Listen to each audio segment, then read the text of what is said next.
Vous savez, vous vous êtes industrialisé et le phénomène d'accélération de votre technologie engendre vos équipements sont obsolètes à 4 ou 5 ans. Nous, ces équipements-là, nous pouvons les réutiliser. Et dans une majorité de cas, on a une population démunie et avec une technologie vraiment pas du tout adaptée.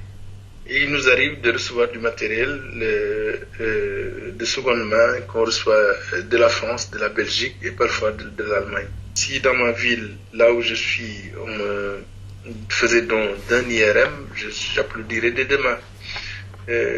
Parce que ceux qui sont à Dakar sont en train de s'enrichir alors que la population doit se taper 70 km pour aller à Dakar avec des rendez-vous qui ne sont pas toujours respectés et ça crée un gros problème.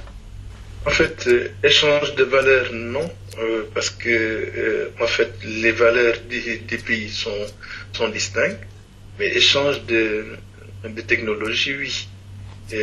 Parce que depuis quelque temps, par exemple, on a un groupe qui vient faire de l'arthroscopie digestive ici. Et nous, c'est des choses qui nous manquent et ces gens-là viennent nous former en nous amenant du matériel pour nous former. D'accord. Est-ce que vous ne croyez pas que ça crée des inégalités entre les Sénégalais qui ont des proches en Europe ou ailleurs dans le monde et les Sénégalais qui n'ont pas ces proches migrants? Vous savez ici, ce qui se passe, c'est que les gens sont très solidaires. Vous voyez une famille, par exemple, vous lui dites que le prix d'une intervention est de, par exemple, prenons 1000 ou 2000 euros. Donc, cette famille-là, nous, on a une famille élargie. On n'est pas comme vous êtes nucléaire, nous, on est élargi. Vous verrez toujours un oncle, une tante, un neveu qui va vous donner une partie de la somme et les gens vont se cotiser pour pouvoir payer. Et moi, je suis contre l'immigration. J'ai dit que j'ai été formé pour soigner les Sénégalais, je reste au Sénégal.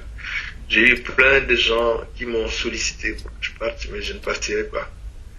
Si tout le monde partait, est-ce que nous, on pourrait se soigner? Je ne crois pas. Donc je reste au Sénégal, comme on dit. Donc vous craignez quelque part une fuite des compétences? Oui, en fait, ce qui se passe, c'est que plein de gens qu'on a formés sont partis. Ils sont partis parce que ils sont mal payés, très mal payés. Ils ne peuvent pas travailler ici parce que, excusez-moi, dans certains centres de santé, lieux de santé, excusez-moi, c'est pas organisé.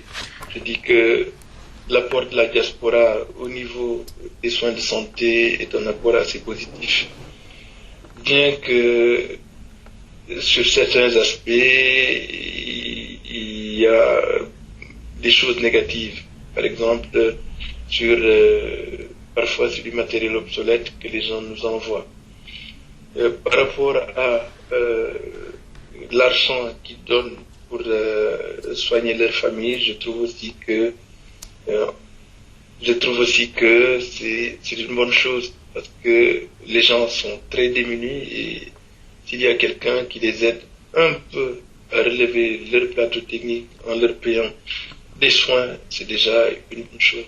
Donc, je crois que l'immigration a ses côtés positifs par rapport à ce que fait la diaspora. Oui. D'accord. Bah écoutez, nous n'avons plus de questions. C'était en tout cas très enrichissant.